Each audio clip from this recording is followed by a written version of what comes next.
Communications Officer, Jenna Bosco. Please go ahead. Thank you. Welcome, everyone, and thanks for joining us this morning. I'm Jenna Bosco, and with me today to discuss the fourth quarter and full year 2024 financial results are Michael Weiss, our Chairman and Chief Executive Officer, Adam Waldman, our Chief Commercialization Officer, and Sean Power, our Chief Financial Officer. Following our safe harbor statement, Mike will provide an overview of our corporate developments, Adam will share an update on our commercialization efforts, and Sean will give a summary of our financial results before turning the call over to the operator to begin the Q&A session. Before we begin, I'd like to remind everyone that we will be making forward-looking statements within the meaning of the Private Securities Litigation Reform Act of 1995. These forward-looking statements include statements about our anticipated future operating and financial performance, including sales performance, projected milestones, revenue guidance, development plans, and expectations for our marketed product. TG cautions that these forward-looking statements are subject to risks that may cause our actual results to differ materially from those indicated. Factors that may affect TG Therapeutics operations include various risk factors that can be found in our SEC filings. In addition, any forward-looking statements made on this call represent our views only as of today and should not be relied upon as representing our views as of any later date. We specifically disclaim any obligation to update or revise any forward-looking statements. This conference call is being recorded for audio rebroadcast on TG's website, www.tgtherapeutics.com, where it will be available for the next 30 days. Now, I'd like to turn the call over to Mike Weiss, our CEO. Great, and thanks, Jenna, and thanks everyone for joining us this morning. I'm really excited to be able to host this call just following the ACTRIMS conference that was held last week. These meetings are really so energizing for me. They're great venues, not only to present and review data, but to interact with so many healthcare providers all in one place. And I have to say, by and large, the feedback on BRIUMVI and the TG team was overwhelmingly positive. You don't know how gratifying it is to hear how our team can make a real impact on the patient experience. And even more gratifying is to hear the stories from healthcare providers of how BRIUMVI is impacting their patients, especially challenging ones. The anecdotes about patients who have challenging times on prior therapies and then followed by a positive experience on BRIUMVI is really why we do, I, myself, and everyone at TG do what we do every day. So with that, I thought I'd turn to the business of today. 2024 was an exciting year for TG, marked by outperformance and growth across various aspects of our business. As noted at the JP Morgan conference, our full year 2024 U.S. revenues of $310 million far exceeded our target guidance heading into the year, which we believe is reflective of the value BRIUMVI brings to those living with MS. The team made significant progress also during the year, launching and enrolling clinical trials to improve the patient experience on BRIUMVI, which led to the presentation of several meaningful data sets during the course of 2024. And most recently, we updated our enhanced study at the ACTRIMS conference. You may recall, in 2024, we presented the first data emerging from the enhanced trial, where we demonstrated the preliminary safety of a 30-minute maintenance infusion, as well as the feasibility of switching individuals from another anti-CD20 to BRIUMVI without the need for the 4-hour introductory dose. At ACTRIMS, we updated the 30-minute cohort, showing a consistent safety and tolerability profile as previously presented, now with over 80 patients treated with a 30-minute infusion. In addition to our company-sponsored studies presented at ACTRIMS, Dr. John Foley from the Rocky Mountain Multiple Sclerosis Clinic presented the first ever real-world experience data from his practice from over 160 individuals with MS treated with BRIUMVI. The results seem to be consistent with the overall safety and tolerability of BRIUMVI as seen in our ULTIMATE I and II clinical trials. And interestingly, in a subset of patients previously treated with the Ocrevus who experienced a wearing off effect between their Ocrevus infusions, did not report this effect while on BRIUMVI. In that subset, there were 19 patients, and 16 of which, so 85%, did not experience the wearing off effect after switching to BRIUMVI. Since this is an independent presentation of externally generated data, it is not included in our publications library, but I would encourage those who are interested to access the data through the ACTRIMS website. Also during 2024, at the ACTRIMS conference in September, the ECTRIMS conference, so very distinguishable. One is the European, that starts with the E, and the ACTRIMS, which was last week, starts with an A. We presented the long-term follow-up data from the open-label extension study of the ULTIMATE 1 and 2 phase 3 trials. The data showed after 5 years of BRIUMVI treatment, 92% of patients were free from disability progression, and in the 5th year of treatment, an annualized relapse rate of 0.02 was observed. This is equivalent to 1 relapse occurring every 50 years of treatment. Additionally, the overall safety profile remained consistent over 5 years of continuous BRIUMVI treatment, with no new safety signals emerging with prolonged usage. With BRIUMVI being the newest entrant into the CD20 landscape, we believe this data was important to many HCPs and individuals with MS. I also wanted to share some clinical progress which we made during the year as well. Some of this, for these studies, we haven't yet presented the data.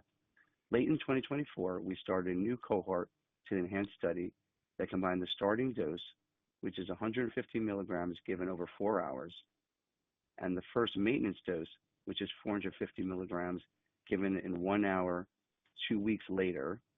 And we combine that into one single 600 milligram infusion, which effectively eliminates the need to get 2 infusions in the first 2 weeks of starting BRIUMVI.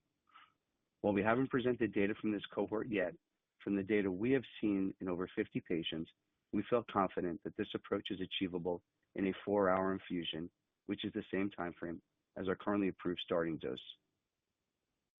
We look forward to launching 1 or more pivotal trials this year with the goal of potentially incorporating all or some of the updates explored in the enhanced study into the IV BRIUMVI label as soon as possible.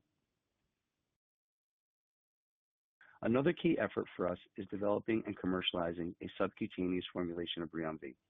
As we've discussed in the past, currently the majority of MS patients starting on anti-CD20 will choose an IV delivered every 6 months. And the remainder, nearly 40%, are now choosing to self-administer a sub-Q at home. With almost 40% of new starts going on a self-administered sub-Q, we believe sub-Q BRIUMVI would represent a meaningful expansion opportunity for TG. And most recently at the JP Morgan conference, we were pleased to share that we believe the preliminary data from our bioavailability studies support at least every other month dosing for sub-Q BRIUMVI. The currently self-administered sub-Q is taken once per month, so if we are successful, we could cut the number of injections per year in half. This is an exciting development for us, and we look forward to commencing a pivotal trial around the middle of the year and providing additional information on this program later this year. Beyond BRIUMVI in MS, I'm pleased to announce that we've started treating individuals with myasthenia gravis, or MG, in the exploratory study. We think MG is a good place for us to begin to explore BRIUMVI outside of MS and look forward to hopefully sharing some data later this year. We also plan to continue to evaluate other areas outside of MS where we believe BRIUMVI may offer a meaningful treatment option for patients. And beyond BRIUMVI altogether, on the pipeline front, we were pleased to have announced in 2024 that we entered into a partnership with Precision Biosciences to acquire a worldwide license to develop azer-cel for autoimmune diseases. As an allogeneic, which means basically can be given off the shelf, CD19 CAR T-cell therapy, we believe azer-cel has the potential to be first-in-class, best-in-class treatment for certain autoimmune diseases. Having said that, we believe there will be multiple winners in what we see as an extremely large market addressing a significant number of autoimmune diseases with CAR Ts. We are pleased to receive IND clearance for a phase 1 study evaluating azer-cel in progressive forms of multiple sclerosis, and we look forward to enrolling our first patients into this phase 1 study, hopefully very soon. As you can see, we made a lot of progress on all fronts in 2024, and we plan to carry that momentum into 2025. One last but very important item I wanted to note. During 2024, we were incredibly pleased to have 3 new patents issued by the U.S. Patent and Trademark Office, providing patent protection for BRIUMVI through 2042, which included a composition of matter covering the glycoengineered attributes of BRIUMVI. In summary, 2024 was a year of continued strong execution by the TG team, including above expectations revenues for BRIUMVI, expansion of the BRIUMVI patent portfolio with composition of matter patent protection now through 2042, the launch of BRIUMVI outside the U.S. with our partners Neurax Pharm, the presentation of important data, including 5-year follow-up data from the ULTIMATE 1 and 2 trials, and data from the ENHANCE trial, which we plan to use to support the launch of additional pivotal trials in 2025. And we also made significant progress with our clinical programs, including preliminary bioavailability of subcutaneous BRIUMVI. We treated individuals with MG with BRIUMVI, and we opened our phase 1 evaluating azer-cel in progressive forms of MS. With that, let me hand the call over to Adam Waldman to provide a more detailed review of the BRIUMVI U.S. launch in 2024, our early performance in 25, and our plans for the rest of the year. Adam? Thanks, Mike, and good morning, everyone. We are pleased to report another quarter of strong commercial performance, marking continued momentum as we closed out 2024.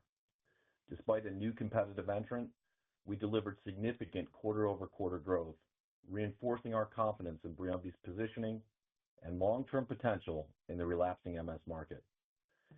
As reported at the J.P. Morgan conference in January, fourth quarter U.S. net sales for BRIUMVI were $103.6 million, representing 24% growth quarter-over-quarter and 160% growth versus the same quarter last year. That brought our full year 2024 revenues to $310 million, approximately 250% growth versus 2023. The fourth quarter numbers and full year numbers exceeded our guidance and reflect the growing demand we are seeing for BRIUMVI. BRIUMVI is also gaining momentum internationally. As many of you know, we partnered ex-North America commercialization rights to Neurax Pharm, who launched BRIUMVI in Germany in February of 2024. Since then, they have launched in a number of EU countries and the UK, and overall, the feedback from the EU has been positive, and we look forward to them continuing to expand the geographical reach of BRIUMVI in the future. Our differentiation strategy remains strong. The confidence that physicians have demonstrated in continuing to prescribe BRIUMVI underscores its importance in the adult RMS treatment paradigm. Our recent 5-year data and real-world experience continue to reinforce the unique value proposition of BRIUMVI, an efficient infusion combined with its proven efficacy and a consistent safety profile. The quarter-over-quarter growth we achieved validates the increasing confidence among prescribers and patients in BRIUMVI as a leading anti-CD20 option in RMS. Our dynamic market share in the physician-administered anti-CD20 segment is increasing, and we anticipate continued growth as physician experience and comfort with BRIUMVI increases. Additionally, our field teams have been highly effective in educating prescribers on the attributes of BRIUMVI, with increasing adoption among high-volume infusion centers and academic neurologists. We remain committed to expanding patient education efforts and optimizing the overall treatment experience. The foundational work we have done throughout 2024, coupled with the strong adoption trends we are seeing today, set the stage for continued growth in 2025. We will maintain our focus on driving deeper penetration in the RMS market, ensuring that BRIUMVI reaches as many eligible patients as possible. Looking ahead to 2025, we expect multiple drivers to continue fueling our growth, including expansion into additional infusion centers, academic and community practices, direct-to-patient engagement efforts, increased real-world evidence supporting BRIUMVI's efficacy, safety, and tolerability, and strengthening perceptions around payer coverage and access. We are off to a strong start in 2025. Despite the typical challenges inherent in Q1, enrollments and overall demand have been robust. with January and February being our highest month of total new patients into our hub since launch. We feel confident in how the year has started and are now estimating $115 million in U.S. BRIUMVI net revenue in Q1, and believe we are on track to meet or exceed our full-year U.S. guidance of $525 million. In closing, I want to thank our dedicated team for the relentless efforts in bringing BRIUMVI to people with RMS. Over the past 2 years, we have built a strong foundational commercial infrastructure that has delivered exceptional results, exceeding all expectations for the launch. This success now provides a solid platform for which to build potential blockbuster products in MS and capitalize on other autoimmune disease opportunities going forward. We have the team, we have the capabilities, and the leverage to drive future growth, including the opportunity to further strengthen our position in the RMS market with enhanced IV administration options and the development of a patient-administered subcutaneous formulation of BRIUMVI. We believe this new option has the potential to significantly expand our market opportunity, allowing us to compete more broadly across the RMS space with potentially best-in-class products in both the IV and subcutaneous markets. These advancements will help drive sustained growth for years to come. We remain very excited about the future and look forward to updating you on the progress in the quarters ahead. With that, I'll turn it over to Sean to discuss our financials. Thank you. Thank you, Adam, and thanks everyone for joining us. Earlier this morning, we reported our detailed fourth quarter and full year 2024 financial results in a press release, which is available on the Investors and Media section of our website. This morning, I'll start with a discussion of our revenue for the fourth quarter and full year 2024, which Adam had briefly touched on. We are pleased to report U.S. BRIUMVI net product revenue of $103.6 million during the fourth quarter. Our total net product revenue for the fourth quarter was $107.3 million, and in addition to U.S. net revenue, includes approximately $3.7 million of revenue for products sold to Neuraxpharm in support of the ex-U.S. commercial launch. For the full year, we reported total global revenue of approximately $329 million, which is predominantly comprised of $310 million in U.S. BRIUMVI net product sales and a $12.5 million milestone from our partner for the ex-U.S. commercial launch of BRIUMVI. As mentioned a moment ago, during the quarter, we recognized revenue for products sold to our partner, Neuraxpharm. It is worth noting that when looking at our COGS margin in the fourth quarter, it includes the cost of goods sold to our partner, which are, of course, sold at a margin significantly less than what we see commercially here in the U.S., thereby giving the appearance of having an unfavorable impact on our gross margin. Absent this infrequent occurrence, when we recognize revenue related to the sale of goods to our partner, our gross margin has and should remain relatively consistent. On the expense side of the ledger, we commenced the year with 2024 OpEx guidance, excluding non-cash items, of approximately $250 million. And we're pleased to report that during the quarter and full year 2024, our operating expenses have remained well controlled and below our guided ranges. For the fourth quarter and full year 2024, our OpEx was approximately $51 million and $206 million, respectively. Earlier this year at the J.P. Morgan conference, we guided that we expect our operating expenses to be approximately $300 million for the full year 2025. As a result of the continued strong BRIUMVI launch and a strategic and disciplined approach to spending, we are pleased to report GAAP net income of approximately $23 million or 15 cents per diluted share in both the 3 and 12-month periods ending December 31st, 2024. And last but not least, I'll close by touching on our cash position. We ended the fourth quarter with approximately $311 million in cash, cash equivalents, and investment securities. When excluding investments in inventory and share repurchases, we generated cash flow from operations in 2024, a trend which we expect to continue in 2025. We believe our existing cash provides us with a strong financial position to continue to support the BRIUMVI commercialization and invest in our research and development efforts and our business operations for the foreseeable future. With that, I will now turn the call back over to the conference operator to begin the Q&A. Thank you. We'll now be conducting a question-and-answer session.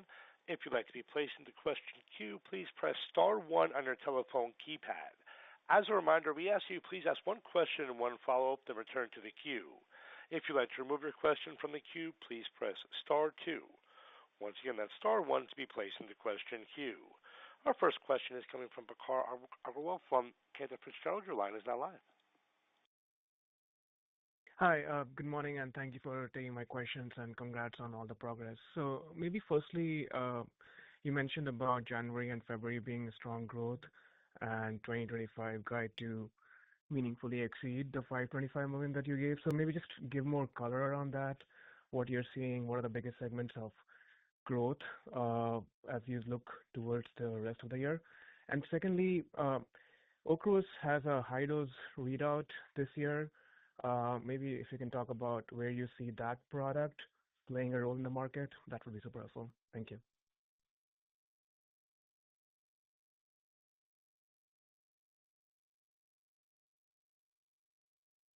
Mike, you want me to take that? Perhaps your phone is on mute. Yeah, sorry about that. Yeah, go ahead, Adam. Why don't you go ahead? Yeah, Prakhar, thanks for the question. Our growth, talk the first question about the growth. Our growth comes from, it's coming from a broad set of customers with enrollment so far in both, the academic and private clinic setting. A little bit more in academic now, as I mentioned, I think in previous calls. Academic hospitals now account for the majority of where we're seeing growth in our overall enrollments.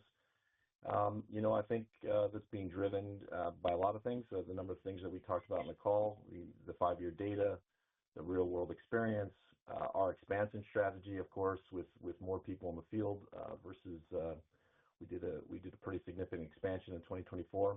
So all those things are driving our growth that we're seeing. And as I said, January and February were our best months in terms of new enrollments into our hub. And then for the high dose, I don't know if I'll start and I'll hand it over to Mike. It really depends on the profile. I mean, we haven't seen much in terms of what the profile looks like, what the safety profile will look like, what the infusion experience. So really hard to comment until we know more. Yeah, I'll just add to that. I think that's a fair point. I mean, we have very little to go on for the moment. We imagine will be a relatively long infusion. I assume they'll try to put it into some sort of sub-Q to try to limit the time frame, but the volume will be pretty dramatic. So, yeah, until we know more, I think we just have to wait and see.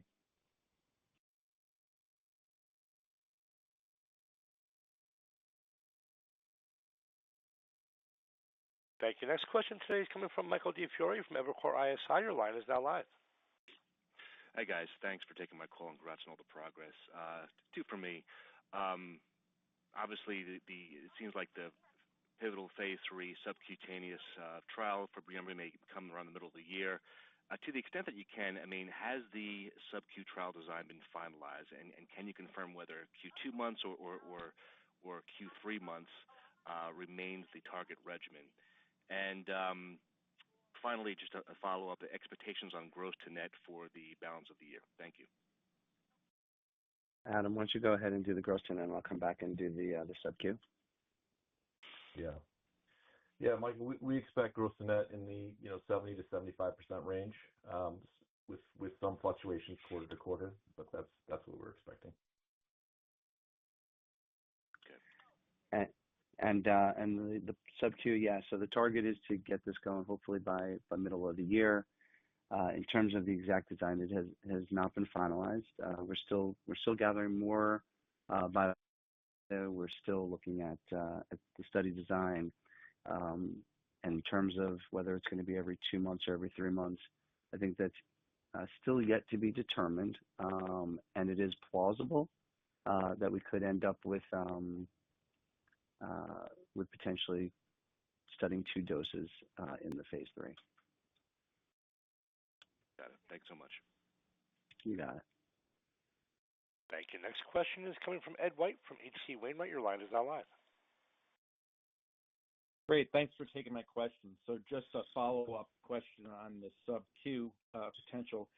How are you thinking about the size of that trial and the timing for enrollment, seeing as that it's, a competitive market that's already penetrated? Yeah, thanks, Ed, for the question.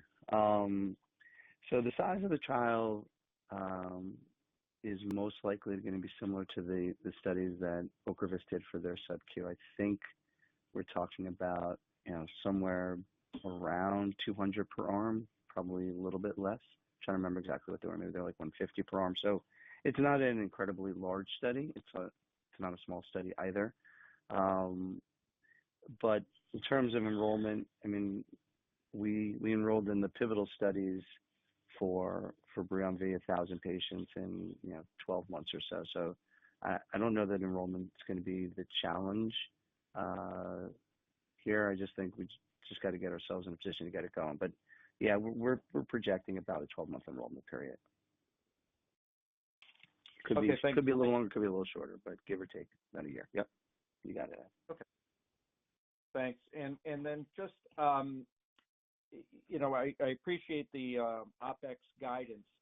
How should we be thinking about that regarding SG&A versus R&D? The question on SG&A is just, is the sales force right-sized now, or you continue to add there? And are there any, marketing schemes going forward that might lead to increased SG&A costs? Adam, want to go ahead? Yeah, sure. Thanks, Ed. So on the sales force, I think we'll look to strategically continue to add people slowly over time where we see opportunity. So I think there could be, but I don't think those would be material expansions to the SG&A. And then we do expect to do some patient, as we said in the past, we said this morning, we'll be doing some things on the patient side, but I'll let Sean or Mike comment to the materiality of that.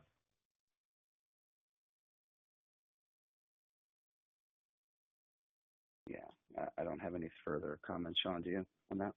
No, nothing further. Right? At this time. Okay. Ed, just a quick, my crack staff was ready to go with a better answer than mine. So I will tell you that we're probably looking at somewhere about 125 to 150 per arm, which is in line with the Ocrevus sub-Q study for the sub-Q arms.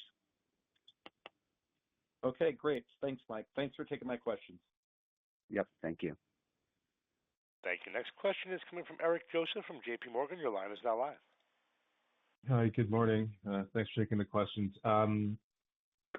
Just on your feedback at ACTRIMS, I'm wondering what the reception has been like to the enhanced trial data, to the extent docs are apt to modify use today based on the data that they're seeing so far, and how much more would a formal label expansion drive utilization based on the feedback you're getting so far? And then, I guess looking to that end, I guess when all said and done, would you expect to file an sBLA for a consolidated, shortened, enhanced infusion regimen with Briumvi? Yeah, sure. Thanks, Eric. Yeah, so we actually did do some polling while we were there. Asked a number of folks about that. What's interesting is, if you recall, when we started the enhanced study for the Ocrevus switches, we did it because, in large part, because we had seen in the market that people were already taking folks on another CD20 and switching them to Briumvi without going through the introductory dose. And to be honest, we had no experience with that whatsoever, and we really were, wanted to make sure there was safety information around that in case we needed to give any further guidance to folks. So we got that going rather quickly. and we were able to enroll, obviously, a significant number of patients. And, what we've seen is that, switching the patients without the 150 milligram dose doesn't appear to cause any safety concerns. So that was our biggest worry, was safety of folks that were already in the field doing it. We did ask people about that, and most people that we had spoken to are already switching without using the first introductory dose again. So that's out of our hands. Obviously, we certainly don't talk about that in terms of commercially talking about it. But we did ask that question. So that one seems to be something that the community seems very comfortable with. I'd say the other stuff that we're working on, including the 30-minute infusion, less likely that people will use a 30-minute infusion until there's proper instructions in the label. So that's something we'll be working on as well. And then in terms of the front end, consolidating the two doses into one dose that we give on day one, and we avoid having to come back. That's something I think we can get started on rather quickly.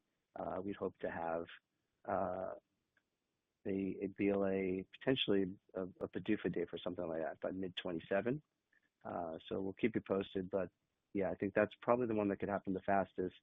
Second would be the 30-minute. And we've stated previously that a full efficacy trial would be required to remove that switch dose. But for the moment, I think we feel comfortable with providing safety information through medical, but I don't know that that's going to go into a pivotal trial at this time. Okay, great. Maybe one follow-up, if I could, just thinking about the myasthenia gravis expansion opportunity. I guess when you talk to neurologists, how are they thinking about sort of how broadly an anti-CD20 approach might be adopted, particularly in relation to the anti-C5 and FcRn blockers?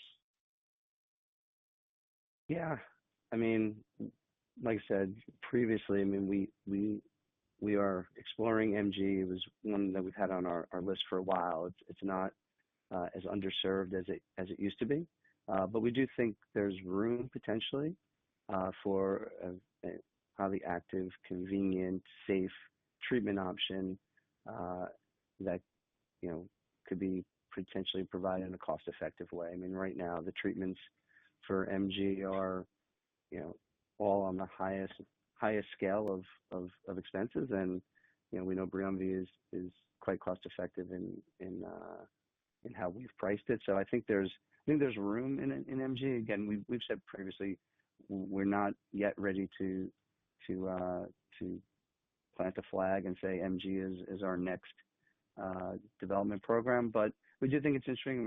We're doing a lot more work on it, and we'll be doing so all across this year as we look for other opportunities. We do think the CD19/CD20 opportunity across autoimmune diseases is large, and whether it's with something like Briumvi, or there's some opportunity, of course, with CAR T across multiple different autoimmune diseases. So I think there's general enthusiasm. I think there's general belief that these work. I mean, they're all between. Won't speak much to the complement side of it, but certainly between the CD19, CD20 landscape and the FcRn. I mean, you are working along a certain part of the continuum of B cell to plasma to antibody depletion strategies. So they're all similarly aligned in ways, and just where in that cascade you think you're going to have the best effect and the best long-lasting effect. Great. Thanks for taking the questions.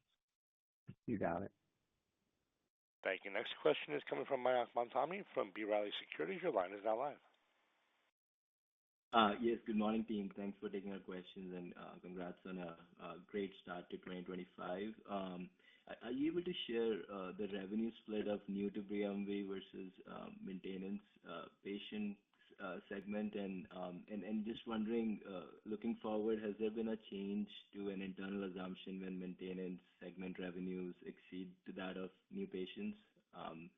And just a two-part question here.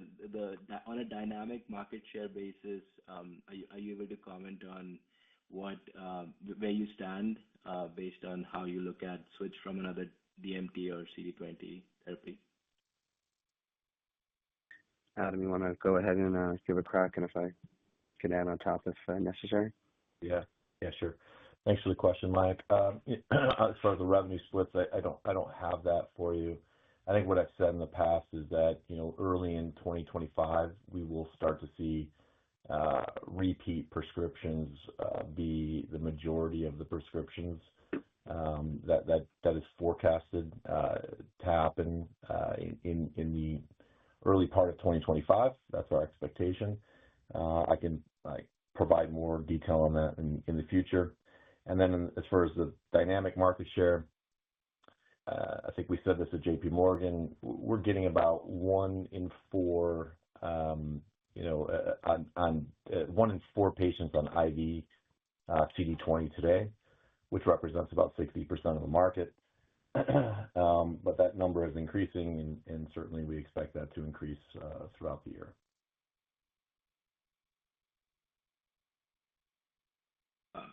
Great. And just on the pipeline front, if you're able to give us some color on the size of the allogeneic CD20 study that you're starting enrollment shortly here, and kind of what would be the timelines and maybe study objectives.